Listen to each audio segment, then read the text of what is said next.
It's time to take a ride on the Steelers Afternoon Drive with our co-hosts, Alan Saunders and Zachary Smith.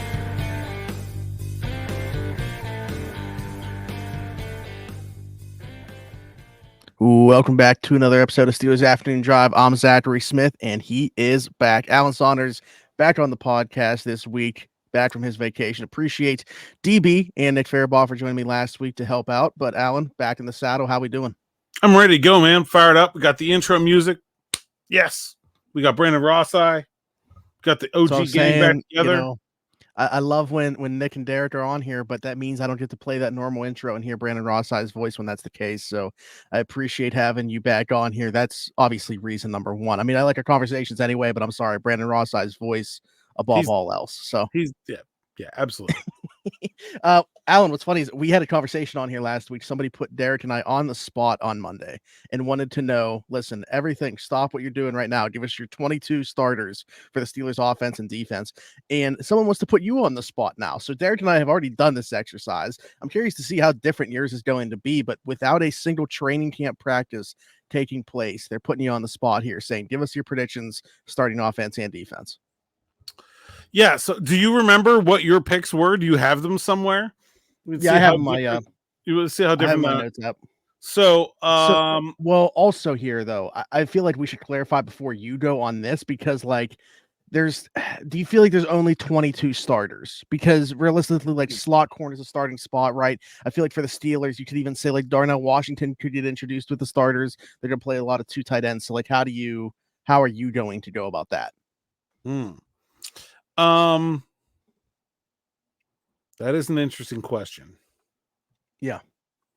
Are you trying? Am I trying to predict like the 22 that run out of the tunnel September 8th, like for the first snap of Week 1 against the Atlanta Falcons? I mean, is that the idea here? I feel like that's how I took it.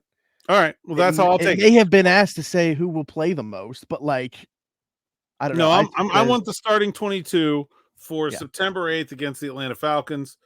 And as a result of that, I'll go with the defense first because, one, it's easier, but also the Steelers defense has traditionally put its 3-4 out there for at least the first snap. They usually do that. Then sometimes they change it up. So that gets me out of picking a slot corner. And I think the rest of this is pretty easy, right? I mean, I don't think this is Larry Ogunjobi, Keanu Benton, Cam Hayward, TJ Watt, Patrick Queen, Landon Roberts, Alex Highsmith, Joey Porter Jr., Dante Jackson, Deshaun Elliott, and Minkah Fitzpatrick. And I'll be like, I feel, unless somebody gets hurt in training camp, like not only am I very confident in those 11 right now, I don't think there's anybody on the team that has any chance to pass any of those guys for a starting spot between now and September 8th, unless there's an injury. Yeah, I mean, I have the same group. We did include starting slot corner, but out of the players you listed, exact same. Is there like there's none that you have any? Because like Atlanta Roberts and Queen, I think are a great marriage for each other. I think that they fit really well together. I think that like the one we did get one comment on it was like if Cole Holcomb is completely healthy, you know, do you think that there's any shot that he would be playing ahead of a Landon Roberts? Not for 1st and 10 in the base defense.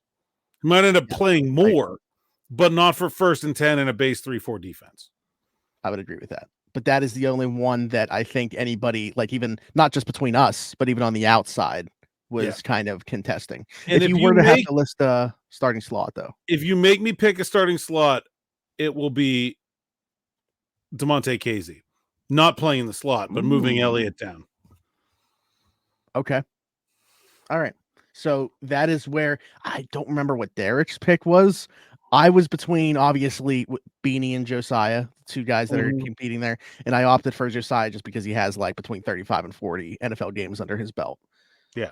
Yeah, if you make me pick a slot defender, I'll move Elliott into the box, and I'll play Casey. Okay. All right. I like that. Offense is so much more difficult. I mean, I went from, like, 11 locks to, okay, I said all 11 defense. They're starting, and unless someone is injured, there's no chance anyone else is starting. How many players on offense can you say that about? George Pickens, Isaac Seumalo, and James Daniels, Pat Freiermuth, Najee Harris, probably.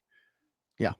That's it. Maybe we went from like all 11 to half, right? Like that's where I'll go. I'll fill in the rest. I'll say the starting wide receivers are Van Jefferson, and I will pick a slot wide receiver, and I'll go Calvin Austin. Yeah. And then I'll go Broderick Jones at left tackle, Zach Frazier at center, and Troy Fautanu at right tackle. Yep. And Russell Wilson at quarterback. Yep. That's the exact same. Derek's difference, he actually had Roman over Calvin Austin. But other than that, it was the same. And what did you have? That's the same as you. Okay. Like Derek's one difference was, like I said, between us was the Calvin subbed out, sub in Roman Wilson, but everything else was the exact same. And we both, like, as a caveat said, but you might as well list Darnell Washington. We feel like as a starter, like he might come out of the tunnel with the starters potentially. I'm going to list Jaylen Warren as a starter. Yeah. Yeah. I think we saw that happen last year too. Yeah. Home games announced with starters. So I think Jaylen Warren's going to play more than anyone else I named. And in fact, I think Jaylen Warren will play more than some of the wide receivers I named. Yeah, more than anyone I didn't name, and more and probably will play more than Jefferson and Austin, who I did name, even though I didn't list him as a starter. So I think he's going to play a good bit. Even back last year when Deontay Johnson was on the roster, I remember us having a conversation about, like, if you pick the top 5 eligibles, both backs are still in there. Well, now it's 4. Give us the top 4 eligibles, and 2 of them are running backs. Yes. So absolutely, both are going to play a ton. Yeah. I think that's my 11. I don't really think there's a whole lot of, like, there's certainly some places where that could be wrong on offense anyway. And of course, injuries happen, right? Like, that's impossible to predict. But I mean, on defense, I feel very good about the 11 in place. On offense, like, I'm talking about my prediction, my prediction being correct. On offense, man, there's a lot happening there. I don't know. There's 5 guys that could start at wide receiver. There's at least 2 other guys that could start on the offensive line, and another one at quarterback. There's a lot of moving parts there. And I feel like that's honestly a good segue into the next topic that we had here, which is what are the 5 most unsettled spots, if you will, on the roster? Because, like, on defense, other than that slot corner, is there really any? Like, they are mainly on the offensive side of the ball where there's jobs, or at least starting jobs, to be won. Yeah, I think on defense there's some uncertainty about the way the depth falls, but I don't think there's a starting job open other than that slot corner, slot defender role. On offense, I think there are 5 spots, 6 spots that are legitimately in wide open competition. I think every receiver other than George Pickens is competing to start. I mean, obviously, like, it's a lot more realistic that it's Van Jefferson than it is Deuce Watts, but, like, they're all, like, they're all competing for those 2, 1.5, whatever you want to call it, other starting spots. I think you have 3 tackles competing for 2 spots between Moore, Jones, and Fautanu. I think Frazier and Herbig are going to compete at center, and I think Wilson and Fields are going to compete. And I think, those are really, really unsettled places. It's really hard to handicap. They'll start with the veteran guys. I believe that, like, I named Frazier and Fautanu in the starting lineup for the week 1. I'm not sure they will be. When's the first practice? Thursday? Yeah, I don't know. We'll see. I think probably not. I think more likely than not we'll see veteran guys in there to start training camp, and then we'll see how it goes.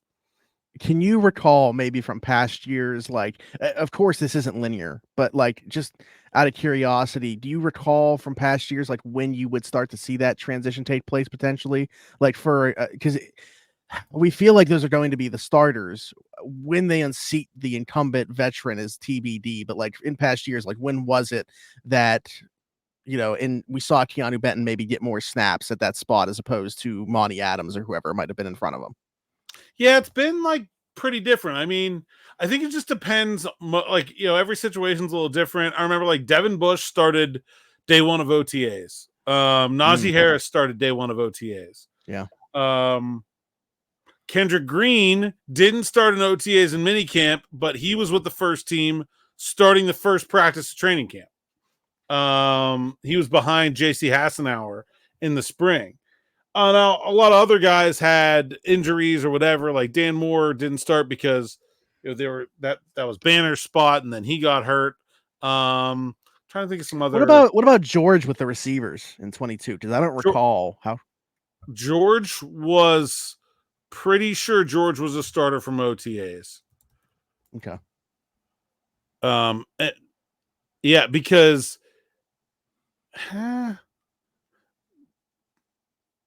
Yeah, I think he was in the starting group. At least when 3 receiver sets, right? Because, I mean, you would have had Chase still on the roster at that time. Yeah. So. Yeah. I think Pickens was starting at the very least at the beginning of training camp, but I think he was even pretty early into that off season. Was starting. I wish I remembered exactly. Like they cut Anthony Miller, right? Wasn't that the year he was the slot and they cut him and after OTAs. Was that the year? Yeah, I think so. Yeah. So I think Pickens left was for Kansas City. Yeah. Yeah. I think that was the year that it was pretty clear because the 5 wide receivers were Deontay, Claypool, Pickens, Boykin, and Austin. Like it was pretty clear that Pickens was going to at least be one of the first 3. Sure. Kenny obviously didn't start until week 4. Broderick Jones didn't start until the middle of the season. Joey didn't start right out of the gate. We're actually going to talk about him a little bit later with a question that we got, but yeah. So I'm saying it's not linear for everybody, Pat Freiermuth didn't start until Eric Ebron got hurt in the middle of his rookie year. Yeah, so he's still on the roster. Chase Claypool did start pretty early in his rookie year, but I don't think it was like OTAs. He had 3 guys in front of him. It was Juju, James Washington, Deontay Johnson. Did somebody get hurt? Is that how he got his shot? I don't remember. Claypool. Highsmith didn't start until Bud Dupree got hurt. Deontay didn't start as a rookie at all, really. That's back to Terrell Edmonds in 18, and it was before I was covering the team, so I'm out of personal experience there. There's a lot of variables there. How good is the competition? Like in 2021, like there was nobody other than Najee Harris to play running back. Like it did, it was just going to happen. Like it did. There wasn't even a token competition. Sometimes there is that token competition where like everybody kind of knows it's token competition, right? Where like J.C. Hassenauer, right? Like, okay, we were pretty sure the Steelers weren't going to go into the season with J.C. Hassenauer as the starter, even if they did sort of set it up as a competition. And sometimes, there's a veteran guy who's legitimate that can stake his claim and hold on to it, and then the rookie doesn't play. Like guys like what Mitch Trubisky did, and guys like what we saw Dan Moore do last year, for example. And so I think it almost depends as much on what else is on the roster at the spot as the particular rookie. I also think it really depends on the experience level of the rookie you're bringing in and also the position you want them to play. I usually say the farther away from the ball, the easier it is. It's really easy to bring in wide receivers and corners and play them right away. Offensive and defensive line is pretty difficult. Quarterback is extremely difficult. Like running back, not so bad, right? And so I think that's a pretty good rule of thumb. So when you look at the Steelers, this is an offensive line heavy draft. Obviously, if you're looking for Fautanu and Frazier to play right away, I think that's difficult. But these are also really experienced rookie players with a ton of not just a ton of college football games, a ton of starts, and a ton of, and especially in Fatanu's case, has played in big games.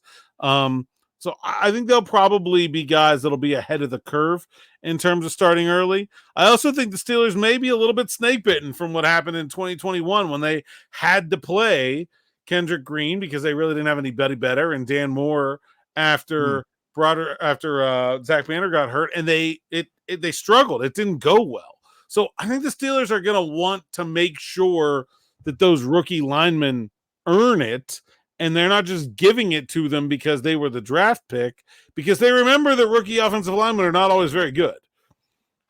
So you predicted for them to start Frazier and Fatanu when they eventually get to the regular season opener in Atlanta. What is if you had to put like a confidence level on that happening though? Because like you set the table with this pretty well on both sides, like why they would start out with the veteran guys, at least to start camp and making the rookies earn it. But do you feel super confident that by the end of camp and as we get into the regular season that we'll have flipped from the way that we start camp? Yeah, I'm not sure how they're going to start camp. I really don't know. I guess that you may see Nate Herbig and Dan Moore in there. I'm not quite sure how or where, or especially with the tackles. Might see Broderick Jones on the right side ahead of Fatanu. You may see Broderick Jones not starting, which would be weird, but I think kind of makes sense in some ways with his position moved to the left side. I do think that there are some things working in their favor to start eventually. The first of them is that the Steelers are going to want to run the ball, and those guys are good run blockers. That's going to be job one of this offense. But also, like, they're not, when Broderick Jones was a better run blocker than a pass blocker a year ago, he also had some, like, big bad mistakes in his pass blocking history that we did see show up on the field during the season. And like the last thing you want to do early in the season is go get your quarterback killed, right? Like even though I think the Steelers have a very, very high level backup quarterback situation, no matter who is starting, like the last thing you want to do is have one of your rookie linemen go up there, screw up, block the wrong guy, not block a guy, slip and fall, whiff, whatever, and just get Russell Wilson or Justin Fields crushed.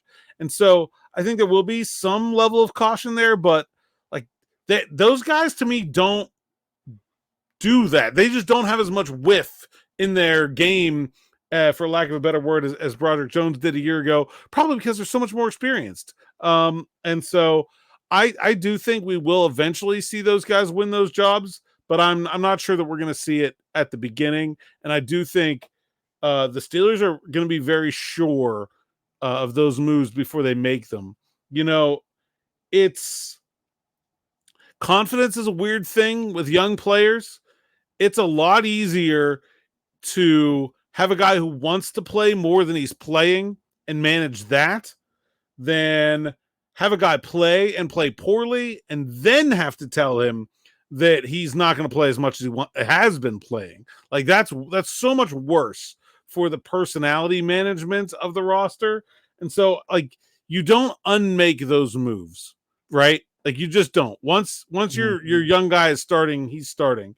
And so it's one of the reasons why I was very skeptical that the Steelers would not start Kenny Pickett last year when he was coming back from his injury, because I feel like that's a move that's kind of permanent.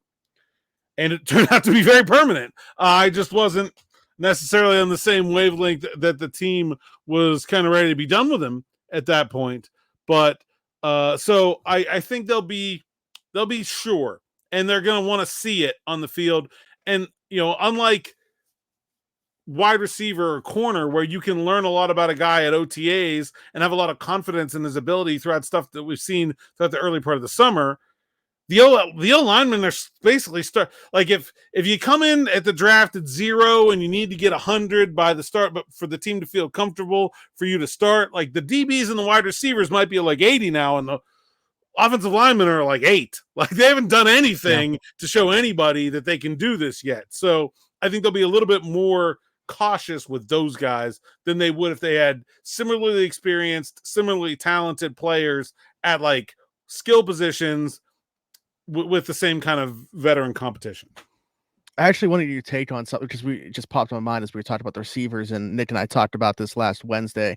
But really, like we've obviously talked about the state of the receiver room overall, but how much of that do you feel like is just the lack of a true like number two being plopped in there? Like for depth purposes, if they did have even like say Deontay Johnson was still on this roster, and then everything else still happened the same way, brought in Van Jefferson, drafted Roman Wilson, if they were to still have done that, Calvin Austin still here. Like, would you feel better about this wide receiver room than even last year's? Do you feel like for depth purposes, it's better? They're just lacking like a number two within there. Yeah. I mean, yeah, a lot. I mean, they're better at 3, 4, 5, 6, even 7 than they were last year. I don't think there's any question about that in my mind. It's just 2, right? That's the problem. And if you somehow get like, and I say that even with Van Jefferson, who is in my mind kind of penciled in as the number 2, like even with Van Jefferson sort of as the number 2 in pencil, I still think right now, Calvin Austin's better than he was a year ago. Roman Wilson's better than Allen Robinson. Quez Watkins is a better receiver anyway than Miles Boykin. You know, Scotty Miller is better than Gunnar Olszewski. Like, I think they're better, even with Jefferson penciled in at number 2, than they at all those other spots than they were a year ago. Now, if suddenly they were able to get a different number 2, even if it's not Ayuk, even if it's like Darius Slayton, right? Like, okay, you push everyone down a peg. Now I think it's a significant improvement. Now Slayton's not as good of a number 2 as Deontay Johnson is. Your guy Cortland Sutton might be a little closer, but yeah, I think they are better depth-wise than they were a year ago at the position. Like last year's depth was pretty questionable. Like they're really lucky that they didn't. I mean, Deontay got hurt, and it didn't go well while Deontay was hurt, and he was back pretty quickly. I do think that George Pickens is the least injury replaceable player on this team by a long shot. Like there is nobody else where an injury hurts nearly as bad as George Pickens. And like TJ Watt's, I think, the best defensive player in the NFL, but they have other good defensive players, and Alex Highsmith is no slouch. Like they lose George Pickens, they are hurting. Yeah. That might be another discussion, talk about like the most important. Even though they have good depth and good depth players, there's a reason that those guys aren't starters. And when you don't have a number 2, the number 1 gets very important. Yeah. I hope that doesn't come to light and we find out and that depth really gets tested. But certainly, George Pickens, they need him to be every bit of what we expect him to be. Anything else on that? No, I don't think so. Okay, so I mentioned that we got a question or comment, I guess. Donald Tillman here, we appreciate this on the YouTube side of things here. I wouldn't say telling everybody to tone it down, but maybe tempering expectations a bit with the Joey Porter Jr. hype. He says, I would caution about JPJ 24 hype because he followed number 1s that had no quarterbacks last year. Only played 1 top 10 QB last year in Lamar. This year they have 10 games versus top 10 quarterbacks. This year will tell his story. Yeah, I mean, first of all, I think he played more than 1 game against top 10 quarterback. No matter how you line up the top 10 quarterbacks, Josh Allen is in that list. He's in the top 5, I think, no matter how you line them up. And I don't know how you get to 10 without including any of Trevor Lawrence, Jordan Love, Matt Stafford, CJ Stroud, or Kyler Murray. Like, I don't know how you get to 10 without. I mean, I guess you could sit there and like pick them out and like maybe you really, really like. I don't know. Like, I have a hard time. I actually want to try to make the top 10 without these as we're doing this right now and see if I can even get something justifiable. Anyways, go ahead. I kind of don't think you will, but so I think they played at least 2 and probably 3. If you just go by passing yards, Love was 7th, Stroud was 8th, Lawrence was 10th. So they played half of the top 10 if you just go by passing yards. But I think there's a little bit of truth to this in that a lot of what Joey was being asked to do last year was like a hard job against not great competition. He gets in the starting lineup in week 6 or so. Rams, sure, Stafford's above average, but their wide receiver situation wasn't great. You can say the same thing about Jacksonville. Green Bay has like very even receivers where he wasn't even really following anybody. Tennessee obviously has D-Hop, but a rookie or inexperienced quarterback. And then, 2 games against Jake Browning, the Browns situation. He's got New England in there and a backup in Indy and a backup in Baltimore when they rest a quarterback. Like, there's a lot of reasons to be skeptical of some of the things that we saw late in the Steelers season last year because of the opponents. But I don't think that, like, for one, like that we got some sort of like bad sample. Like, Lamar is the best quarterback in the league. He was the MVP, and he intercepted him. And I thought he played okay against Joe Burrow against Allen in the playoffs. Those were the big 2. So I don't see any reason to be afraid of Joey against big quarterbacks. I also think that however you want to rank the top 10 quarterbacks going into the NFL in 2024 season, let's just use everyone's favorite authority, Pro Football Focus. PFF says that the top 10 quarterbacks are Mahomes, Jackson, Burrow, Allen, Herbert, Prescott, Stafford, Rodgers, Hurts, Stroud. So they will not play all 10 of those.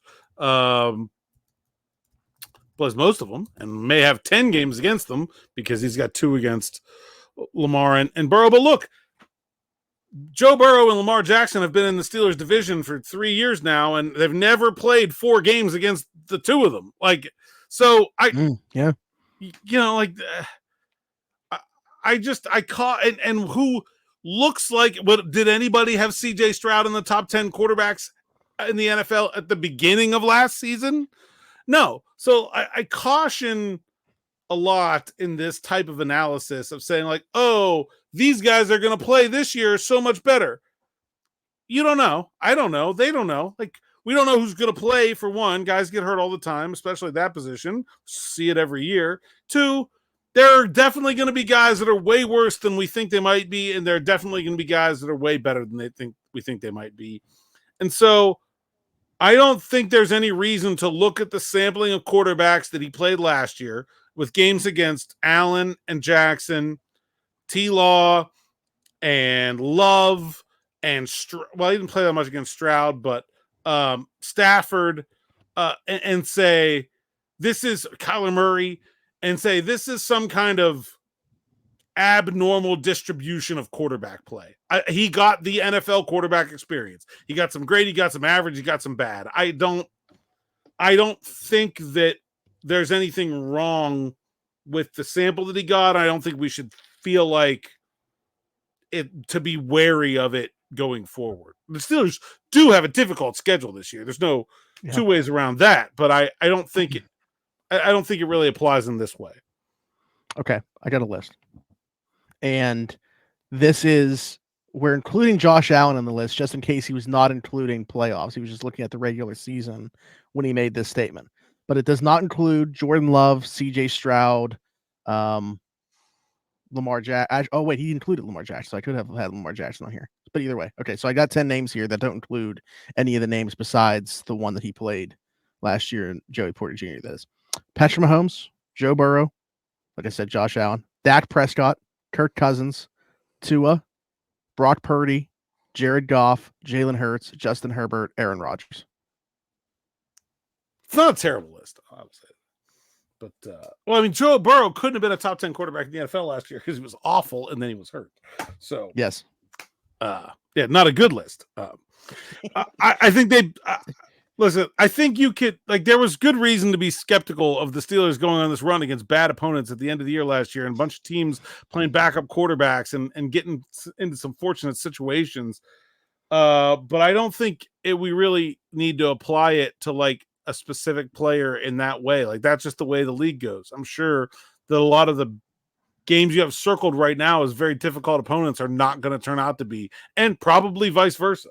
So Yeah. I'm not going to be any less high on Joey Porter because some of the things he did last year were against some bad or incomplete teams, because there's plenty of those to be had. Right. And I mean, I think like just his own growth into that too, right? Like year 2, he should be a better player than he was in year 1. And we're like not even necessarily counting for that. Yeah. I also think that there are like, he was not good at everything. Like there's significant opportunities for him to advance that, like, there are some players that are as good as they're going to be based on their physical ability. I see lots more room for growth in Joey's game